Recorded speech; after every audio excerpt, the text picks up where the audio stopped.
আমার নবীকে বলে ইয়া রাসূলুল্লাহ ইয়া হাবিবাল্লাহ নবী গো আপনার কদম বসে এই জন্য করলাম ইয়া রাসূলুল্লাহ ইয়া হাবিবাল্লাহ নবী গো যার কদম তার সে আজিমে পড়ে আর সে আজিম ধন্য হয়ে গেছে ইয়া রাসূলুল্লাহ আপনার মহব্বতে কদম চুমলাম। আমার নবী বলতে আছে ওগো আবু বকর তোমার নবীকে তুমি এত ভালোবাসো হাল জাযাউল ইহসান ইল্লা আল ইহসান।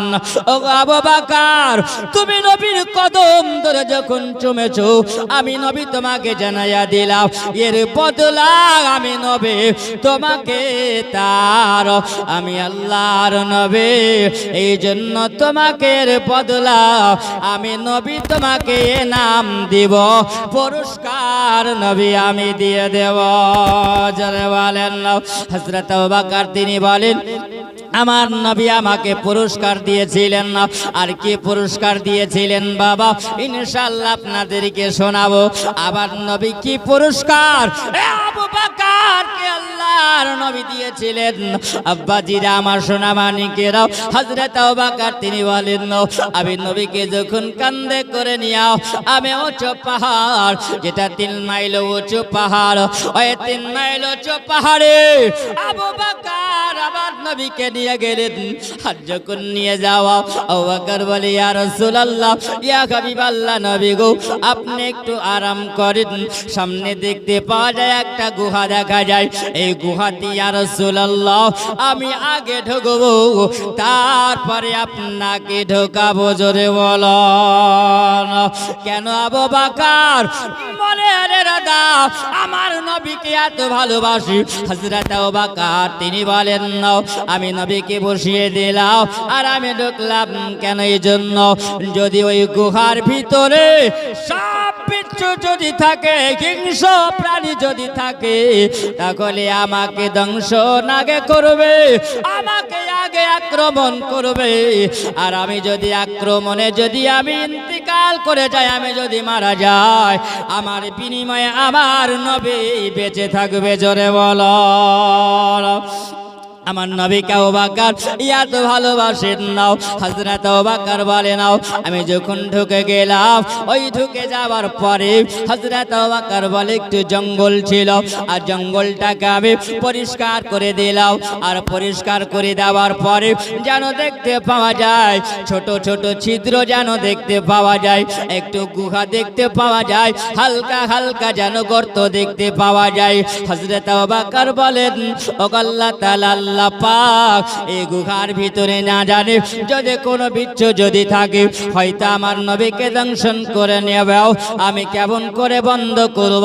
হযরত আবু বকর তিনি বাবা কেউ বলেছেন একটা চাদর ছিল হযরত আবু বকরের কাছে আর কেউ বলেছেন আবু বকরের মাথায় একটা পাগড়ি ছিল ওই পাগড়িটাকে খুলে নেওয়ার পর তিনি বলেন ছোট ছোট করে একটু টুকরা টুকরা করে ওই সময় গর্তের ভিতরে যখন ভরে দেওয়া হলো আর সব গর্তগুলো বন্ধ করে দিয়েছে মাত্র একটা গর্ত থেকে গেছে। আবু বকর বলেন আমি যখন আমার নবীকে নিয়ে আমি আরাম করব আমার নবী যখন আসবেন ওই সময় আমার পায়ের গোল্লা দিয়াও পায়ের এড়ি দিয়াও আমি ওই সময় ফটোটাতে চাপা দিয়ে আমি আবু বকর আবার নবীকে আরাম ফরমাবো। বাবাজিরা আমার সোনা মানিকেরাও আমার নবীকে ডাক দেয় ইয়া রাসূলুল্লাহ ইয়া হাবিবাল্লাহ নবী গো আপনি চলে আসুন। আর নবীকে যখন ডাকলেন আমার নবী গুহার ভিতরে প্রবেশ করলেন যে জায়গার নাম হলো গারেশ্বর। জোরে বলুন ওই গারেশ্বরে আমার নবী যখন প্রবেশ করলেন হযরত আবু বকর বসে আছেন আমার নবীকে বলেন ইয়া রাসূলুল্লাহ ইয়া হাবিবাল্লাহ নবী গো আপনি আমার জাগের উপরে আপনার মাথা মোবারক দিয়া আপনি আরাম করে নাও। আম্বাজিরা আমার সোনা মানিকেরাও খেয়াল করে একবার শুনে যাবেন না। আবার নবী যখন আরাম করতে আছেন না, ওই সময়তেও কাফের মুশরিকেরাও আমার নবীকে যেন ধাওয়া করে দিয়েছে না। আবার নবীকে যেমনি ধাওয়া করা, ওই পাহাড়ের ওপরে তারা চলে এসেছে। আসার পরে নবী যেন আরাম করতে আছেন না। আবু বকর বলে, ইয়া রাসূলুল্লাহ, ইয়া হাবিবাল্লাহ, নবী গো, আজকে আমরা গুহার ভিতরে আছি নবী গো, এই জায়গায় আপনি আরাম ফরমাচ্ছেন, বাইরে যেন কাফের মুশরিকদের গুনগান আওয়াজ পাওয়া যায়। এই সময় যখন বাবা আওয়াজটা শোনা যায়, আল্লাহ পাক আল্লাহ তাআলা আমার নবীকে হেফাজত করার জন্য আল্লাহ পাক জানিয়ে দেন, ওরে কবুতর যা চলে যাও, ওই জায়গাতে একটু বাসা বেঁধে নে। আর বাসা বেঁধে নেওয়ার পরে ওই জায়গায় গুহার সামনে ডিম পেড়ে দে, জোরে বলো। আম্মাজিরা আমার সোনা মানিকেরা, আল্লাহ পাক বলে, এ মাকড়সা চলে যা, যাবার পর ওই জায়গায় জাল পেড়ে দে। আর গুহার মুখটায় যখন জাল পেড়ে দেবে, ওই সময় কাফের মুশরিকেরা আসার পরে তারা বুঝতে পারবে, তাদের ধারণাটা উল্টো হয়ে যাবে, জোরে বলে না। বাবাজিরা আমার সোনা মানিকেরাও, আল্লাহ পাক কেন এই জায়গায় কবুতরকে বললেন, কবুতর তুমি ডিম পেড়ে দাও, আর মাকড়সা তুমি জাল পেতে দাও। এই জন্য আল্লাহ পাক বলেন না, ইন্নী আ'লামু মা লা তা'লামুন, আমি যেটা জানি জগতের মানুষ, মালাইকা, ফারিস্তারা, তোমরা সেটা কেউ তোমরা জানো না। আল্লাহ যেটা জানেন সেটা আমার আপনার দ্বারাতে সম্ভব হবে না, কাউরি দ্বারাতে সম্ভব হবে না। এই জন্য মুসলমান, আল্লাহ পাক বলেন, ওই জায়গাতে আমার হাবিবুল্লাহ আমার দোস্ত আরাম করতে আছে না। আর হাবিবুল্লাহর দোস্ত যিনি হলেন, তিনি হলেন আবু বকর, জোরে বলেন। এই জন্য আমার আল্লাহ পাক ওই কবুতরকে হুকুম দিয়েছিলেন, বাবা ওই কবুতরটা কোন জামানার ছিল, আর ওই মাকড়সা জাল পেড়েছিল, আর জাল পেড়ে যখন বাসা বেঁধেছে, ওই মাকড়সাটা কোন জামানার ছিল জানেন আপনারা? কেউ জানেন যে মাকড়সা জাল পেড়েছিল আর কবুতর ডিম পেড়েছিল? সোনামানিক আমার, ওই সময় মাকড়সা যে জাল পেড়েছিল, হযরত ইব্রাহিম আলাইহিস সালামের জামানার মাকড়সা। আল্লাহ পাক আল্লাহ তাআলার কাছে হযরত ইব্রাহিম আলাইহিস সালাম তিনি কাবা ঘর তিনি নির্মাণ করবেন।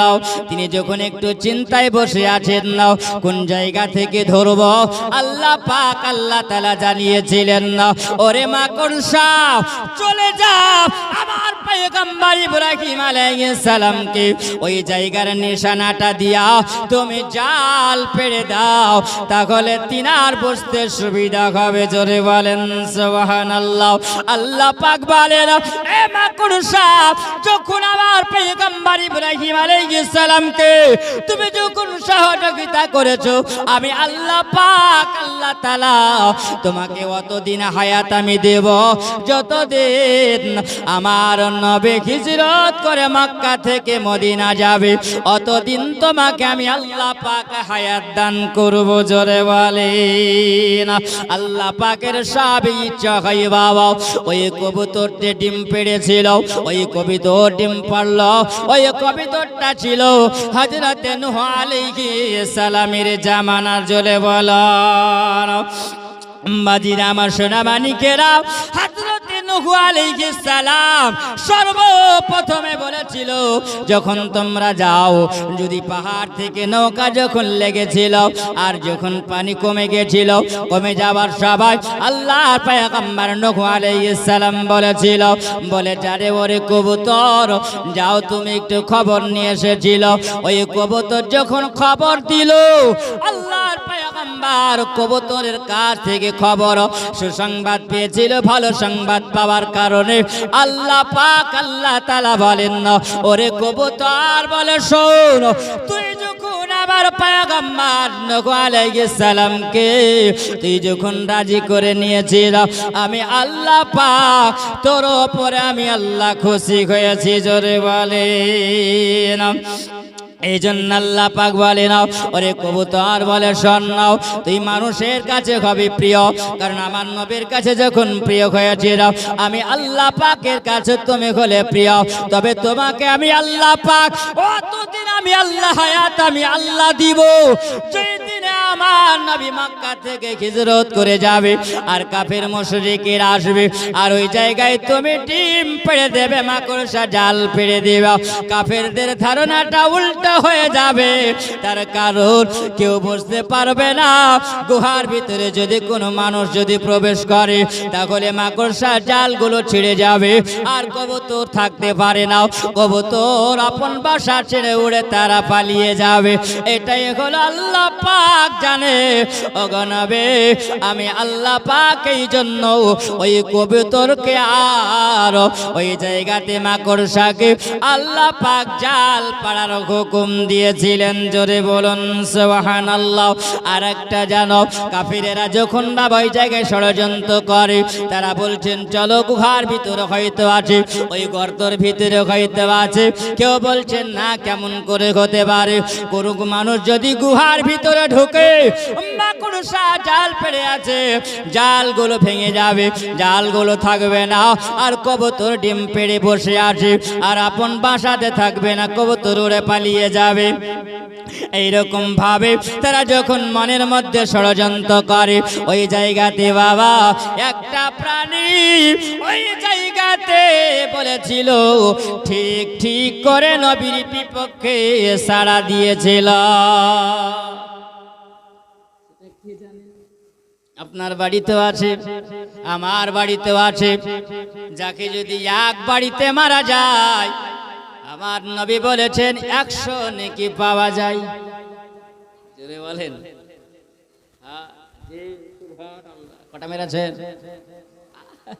জি, এটা একদম হযরত আয়েশা সিদ্দিকা রাদিয়াল্লাহু তাআলা আনহা হতে বর্ণিত আছে। আমার নবী বলেছেন, আয়েশা ওই সময় এক টিকটিকি, যে দেখবেন কোন কথাবার্তা যখন বলবেন তখন মাঝখানে tick tick tick tick tick করে, করে না করে না? একদম শিরকি কাজ এটা। কোন মানুষ দেখবেন যখন ওটা করে, তখন দেখবেন কিছু যদি থাকে তো ঠাক ঠাক করে আওয়াজ করে, করে না করে না? জি, অনেক মায়েরা করে, আর বাপজিরাও করে, যে ওর আওয়াজের সঙ্গে সঙ্গে কিছুতে বাড়ি মারে, বলে এটাই হয়তো ঠিক কথা বলছে, বুঝতে পেরেছে, বলে ঠিক কথা বলছে। খবরদার, সাবধান, এই শয়তান যদি বাড়িতে থাকে তো বাড়িতে রহমত থাকবে না, কারণ এটা হচ্ছে নবীর দুশমন, 1 নম্বর নবী দুশমন।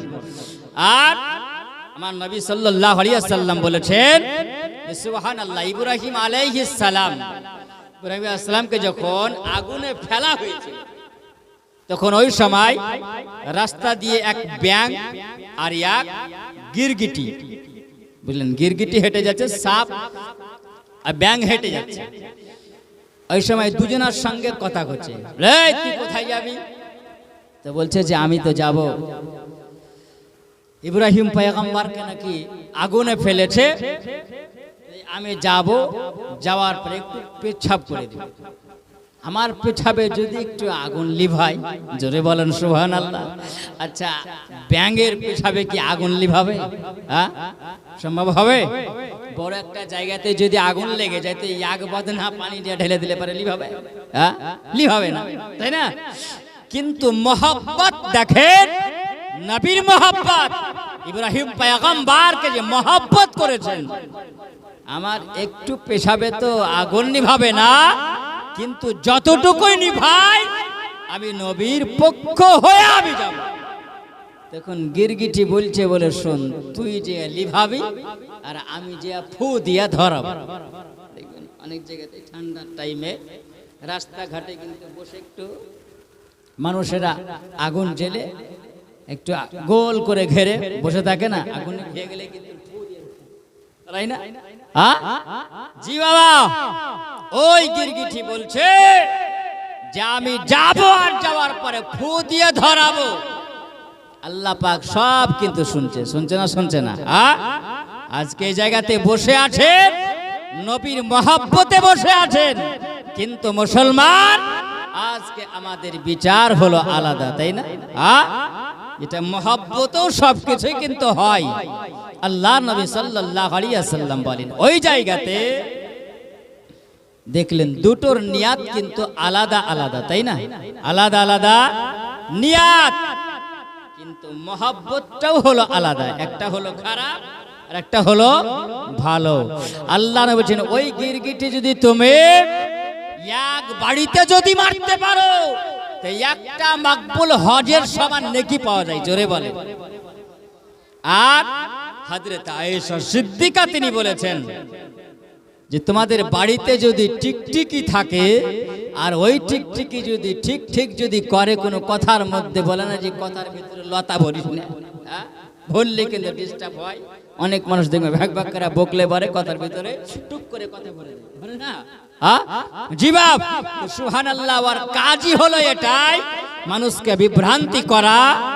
হযরত আয়েশা সিদ্দিকা তিনি বলেছেন, ওই টিকটিকি যদি তোমার বাড়িতে যদি থাকে আর যদি ওই সময় ঠিক যদি করে আর ওই টিকটিকিকে এক বাড়িতে যদি মারতে পারো তো তোমার আমলনামাতে আল্লাহ 100টা নেকি দিবেন।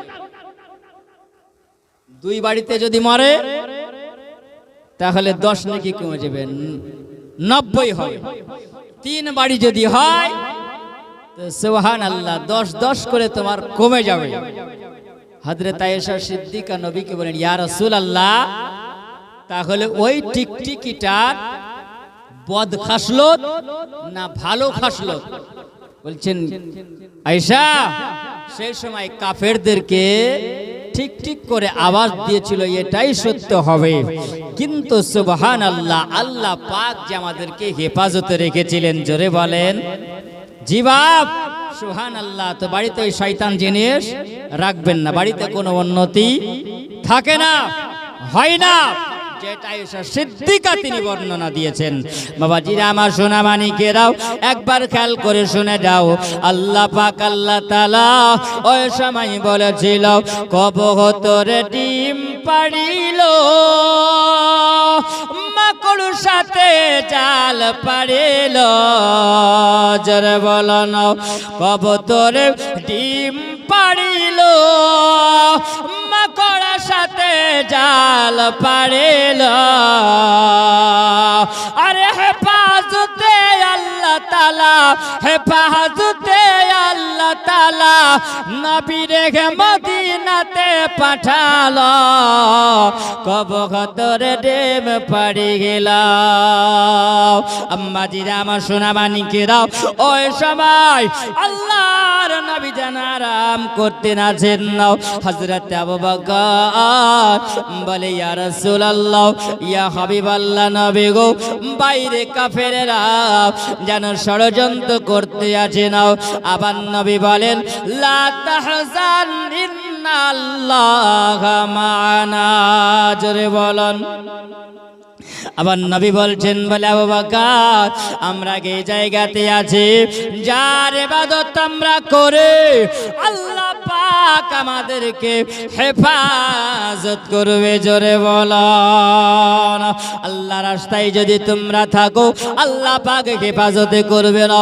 ও আবু বকর, কোনো ভয় নাই, কোনো টেনশন নাই, মানে তোমাকে কোনো ভয় করতে হবে না।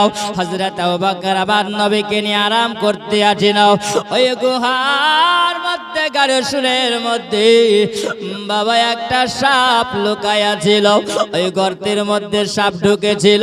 সাপ বলেন, না আমি অনেক দিন ধরে গর্তের মধ্যে আছি, আমি বুঝে নিয়েছিলাম ওই সময় আমার নবী যেখান দিয়ে হেঁটে যাই বাবা, সেই জায়গাতে মেশকে আম্বারের চাইতে খুশবু ছুটতে থাকে, জোরে বলেন। আবার নবীর ঘাম মোবারক, পাসিনা মোবারক মেশকে আম্বারে চাইতে হলো খুশবু আছে বেশি। ওই সময় বাবা হযরতে আমার আবু বকরকে সঙ্গে করে নিয়ে আবার নবী যখন আরাম করেন ওই গুহার ভিতরে ওই সাপ বুঝতে পেরেছে আমার নবী যেন এই গুহার ভিতরে এসেছেন, যিনি হলেন রাহমাতাল লিল আলামিন। জোরে বলেন। তিনি যখন বুঝতে পেরেছেন ওই সাপ বলতে আছেন না, বলে মাবুদ আল্লাহ, আমি বুঝতে পেরে নিয়েছি যাকে তুমি পৃথিবীর জমিনে রহমত করে আল্লাহ তুমি পাঠিয়েছো। আল্লাহ তুমি জানিয়েছো কোরআন মাজিদে, আমার সাল্লাকা ইল্লা রাহমাতাল লিল আলামিন। জোরে বলেন। আল্লাহ পাক তুমি যাকে রহমত করে পাঠিয়েছো ওই রহমতের নবী চলে এসেছে নাও, আর আমি রহমত নবীর খুশবু আমি পাই, যার খুশবু হলো মিশকে আম্বারের চাইতে হলো সুন্দর। রহমতে আলাম নবী নূরে মুজাশাব, সাহাবীরা তোর বানায় নূর নবীজির ঘাম, সাহাবীরা তোর বানায় নূর নবীজির ঘাম। জোরে বলেন। রহমতে আলাম নূরে মুজাশাব, সাহাবীরা তোর বানায় নূর নবীজির ঘাম, সাহাবীরা তোর বানায় নূর নবীজির ঘাম। উসতুনে হান্নানা ছিল একটা খেজুর গাছের নাম, যাকে ধরে খুতবা দিতেন রাসূল আকরাম।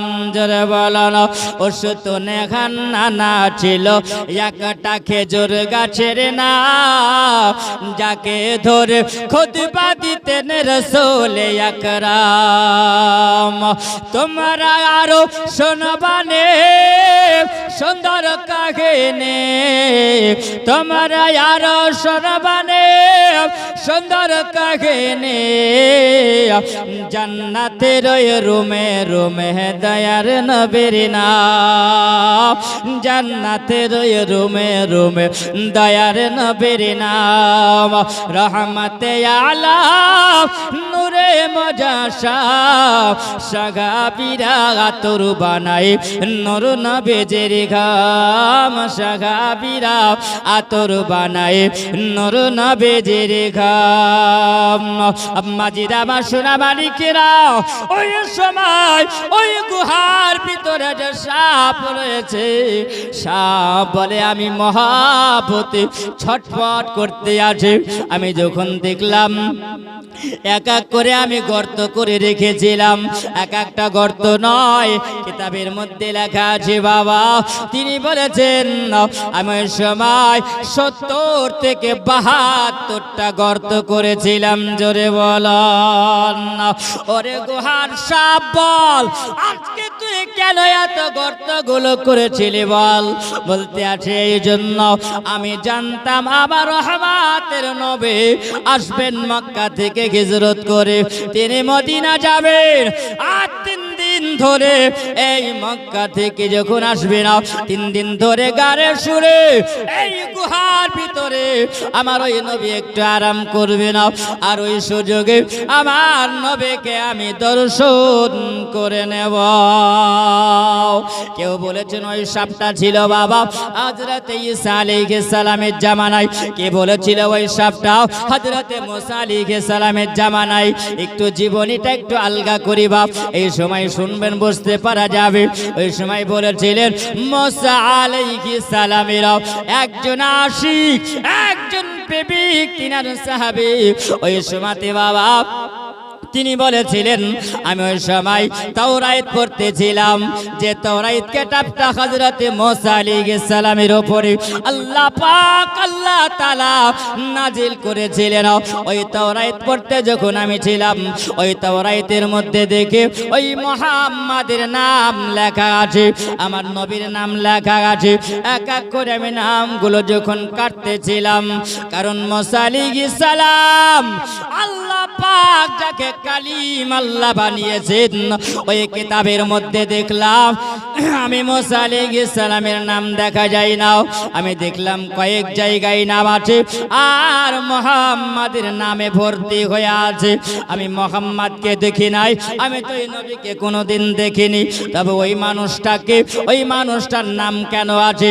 এই বলে আমি একটা একটা করে আমি সব নামগুলো যখন কেটে দিলাম, আবার আল্লাহ পাক আল্লাহ তাআলা বলেন আমার মুহাম্মাদের উপরে আমার হাবিবুল্লাহর উপরে যদি কেউ ছোরা চালায় আমি আল্লাহ পাক এটা বরদাস্ত করব না। জোরে বলেন আল্লাহ পাক বলে এটা বরদাস্ত করব না। সুবহানাল্লাহ। বাবাজিরা আমার একটু খেয়াল করে শুনে যাবেন, মনোযোগ দিয়ে শুনে যাবেন। সুবহানাল্লাহ। এক এক নবীর জামানাতে আল্লাহ পাক এক এক বালা দিয়েছিলেন, ওটা বালা নয়, আল্লাহ পাকের গজব ছিল। মুসা আলাইহিস সালাম দোয়া করেছে আল্লাহ তুমি গজব দিয়ে দাও, আল্লাহ পাক গজব দিয়েছিলেন। আবার দয়ার নবী রাহমাতাল লিল আলামিন আল্লাহকে বলেছিল আল্লাহ পাক ও আল্লাহ তাআলা তুমি আমার উম্মতির উপরে গজব দিও না আল্লাহ, তুমি আমার উম্মতিকে বালা মুসিবত দিও। বাবারে এত মুসলমানের উপর অত্যাচার হয়, আল্লাহ চাইলে পারে আল্লাহ গজব দিতে পারে, কিন্তু আমার নবীজি বলেছেন আল্লাহ পাক আমার রহমতের নবী বলেছেন ওগো মাবুদ তুমি গজব দিও না, এই কারণে বাবা গজব হয় না। বুঝলেন? আমাদের সহ্য হয় না, আমরা বলি আল্লাহ পাক কেন গজব আল্লাহ দেয় না, কিন্তু মুসলমান আপনাকে বলে যাই বাবা আমার নবীজি আপনার আমার জন্য দোয়া করেছেন, এমন এই মাহফিল চলতে আছে। সুবহানাল্লাহ। বাবাজি আমার সোনা মানিকেরা আল্লাহ যদি চায় আল্লাহ পাক বলেন আমার নবীর মাহফিল দাঁড়াতে আমার নবীর কোনো যদি একটা বেয়াদবি যদি কেউ করে দাও আমি আল্লাহ পাক বরদাস্ত করতে পারবো না। জোরে বলেন সুবহানাল্লাহ। আল্লাহ পাক বরদাস্ত করে না, আল্লাহ চাইলে গজব আল্লাহ দিবে। আল্লাহ পাক বলেন ওগো হাবিব শুধু আপনার কারণে আমি আল্লাহ পাক তাদেরকে ছাড় দিয়ে দিয়েছি। বাবা একটু আপনাকে আমাকে বুঝে নিতে হবে রে বাও। আল্লাহ চায়, আল্লাহ হলেন রহমানুর রহিম। জোরে বলুন আল্লাহ হলেন গফুরুর রহিম, আল্লাহ পাক ক্ষমা করে দেয়। সোনা মানিক আমার আব্বাজিরা একটু খেয়াল করে শুনে যাবেন, ওগো আমার মা খালা শুনে যাও গো আমার রাত্রি বেলা মুসা আলাইহিস সালামের ওই প্রেমিক তিনি বলেন যখন আমি নামটা কেটে দিয়েছিলাম আল্লাহ পাক এটা সহ্য না করতে পেরে ওই সময় আল্লাহ ওই মানুষটাকে সোনাগুদি সাপ বানিয়েছিলেন। জোরে বলেন সোনাগুদি সাপ বানিয়ে দিয়েছিলেন, যার নাম হলো হারসা, যার নাম হলো হারিস। বাবাজি আমার ওই সময় হারিস জানো বাবা, ওই সময় হারিস জানো চুপচাপ ঘরের কোনায় বসেছিলেন। মুসা আলাইহিস সালাম আসার পরে বলেছিল কইরে আমার হারিস আমার ডাকে সাড়া দাও। হারিস যেন ঘরের কোনা থেকে আওয়াজ দেয়, বলে হারিস তোমার এরকম অবস্থা কেন? তিনি বলতে আছেন ইয়া রাসূল ওগো আমার পয়গম্বর মুসা আলাইহিস সালাম আমি যখন আপনার তাওরাত খান পড়ি ওই সময় তাওরাত পড়তে পড়তে একজনের নাম দেখলাম যার নাম হলো মুহাম্মদ। এই মুহাম্মাদের নামটা যখন আমি সব কেটে দিয়েছি ওই সময় আমার আকৃতি আল্লাহ পাক সাপ বানিয়ে দিয়েছে। ওগো আল্লাহর পয়গম্বর কালিম আপনি যদি আল্লাহ দরবারে একবার দোয়া যদি আপনি করে দেন না আল্লাহ পাক হয়তো আপনার দোয়া কবুল করবে। মুসা আলাইহিস সালাম হাত তুলে যখন দোয়া করেছিলেন বাবা আল্লাহ পাক বলেন ওগো আমার কালিমুল্লাহ মুসা আলাইহিস সালাম আমি আল্লাহ পাক তোমার হাতে দোয়া কবুল করে নিতাম, কিন্তু আমি কবুল করব না। তোমার ওই খলিফা ওই তোমার সাহাবে যে তোমার উপরে বড় বেয়াদবি করে নয়, আমার হাবিবের উপরে বেয়াদবি করার কারণে আমি আল্লাহ পাক তাকে সাপ বানিয়ে দিয়েছি। জোরে বলো ওগো আমার কালিম, তবে শোনো আমি ক্ষমা করব না। আমার ওই নবী দুনিয়াতে যাবে, আর নবী দুনিয়াতে যাবার পরে যদি আমার নবী যদি তাকে ক্ষমা দিয়ে দেয়, তাহলে আমি আল্লাহ ক্ষমা দিয়ে দেব। জোরে বলবেন মুসা আলাইহিস সালাম। তিনি বলেছেন আল্লাহ তাআলা, ওগো আল্লাহ পাক এই মানুষটাকে এতদিন পর্যন্ত জীবিত রাখবে না। আল্লাহ বলেন যতদিন পর্যন্ত আমার নবীকে আমি না পাঠাবো আর আমার নবীর সঙ্গে সাক্ষাৎ না করায়া আমি আল্লাহ পাক তার মরণ দেব না। তাওরাতের মধ্যে লেখা ছিল আমার নবী যখন মক্কাতে জন্ম নেবে 53 বছর বয়সে আমার নবী মক্কা থেকে মদিনাও হিজরত করে যাবে। আর হিজরতের সময় আবু বকরকে সঙ্গে নিয়ে ওই গারে সুরে তিনি 3 দিন আরাম করিবেন। জোরে বলেন। যখন পড়েছিলেন তখন বলেছেন আল্লাহ পাক আর আমি মিশরের বুকে থাকবো না, মিশরের সরজমিনে থাকবো না, গোটে গোটে পায়ে যেন সাপটা ঘেটে ঘেটে বাবা ওই গুহায় তিনি বসে বসে আরাম করেছিলেন না। অগমাবো যেই দিনে তোমার রহমতের নবী আসবে সেই দিনে আমার নবীকে দেখে নিয়া আমি সেই দিনে ক্ষমা চেয়ে নেব। এই জন্য আমি ৭৭টা ফটো করেছিলাম, যেই ফটো দিয়ে আমি আগে বেরাতে পারবো সেই দিনে আমার নবীকে আমি সেই দিনে আমি দেখে নেব। আমি যখন ওই সময় দেখি ওই সাপ বাবা এই ফটোর দিকে যাই, দেখতে পাই ফটোটা বন্ধ আছে, আবার দ্বিতীয় ফটোর দিকে যাই যেন দ্বিতীয় ফটোটা বন্ধ আছে। এইরকম করে বাবা ওই সময় গারে সরে যেই ফটো যায় সেই ফটোটাই বন্ধ দেখতে পাওয়া যায়, কোনো দিক দিয়ে বারবার কোনো ক্ষমতা হয় না বাবা। শেষ ফটো যখন একবার গোতা যখন মেরেছে ওই সময় দেখতে পাওয়া যায় ওই সাপ বলে এই জায়গাতে তো কিছু বুঝতে পারি না, এটা তো হলো একজন মানুষের পা বুঝতে পারা যায়। জোরে বলে যেমনি বাবা ওই সাপ মুখটা দিয়ে যেমনি ঠোকরটা মেরেছেন হযরত আবু বকরের যেন শরীরটাও হালকা শিগড়ে উঠেছে, লোমগুলো খাড়া হয়ে গেছে। আবু বকর বুঝে নিয়েছে ওগো মাবুদ এখন হয়তো কোনো বিষধর সাপ এসে আমার পায়ে হয়তো ঠোকর মারতে আছে, কারণ ওই সাপ জানে এই গারে সুরের মধ্যে বাবা আমার নবীর সঙ্গী হয়ে যিনি আসবেন তিনি হলেন আবু বকর। জোরে বলেন দিলে হলেন আবু বকর। এই আবু বকর এটা হলো তোমার পায়ের গুল্লা, তোমার পায়ের আড়ি বুঝতে পারা যায়। ওগো আবু বকর তুমি আমার নবীকে তো ভালোবাসো, ওগো আবু বকর আমার নবীকে তুমি প্রেম করো বকর, আমি তো চাই না তোমার পায়ে আমি দংশন করব, তোমার পায়ে আমি কামড় দেব। আবু বকর তুমি পাটা সরায়া না, আবু বকর তুমি পা সরাও। কিন্তু বিষধর সাপ ওই সময় বলতে আছে আমার আবু বকর বলেন না আমার জীবন যদি চলে যায় জীবন দিতে রাজি আছে, কিন্তু আমার নবীর কোনো ক্ষতি হতে দেব না। জোরে বলেন না সুবহানাল্লাহ।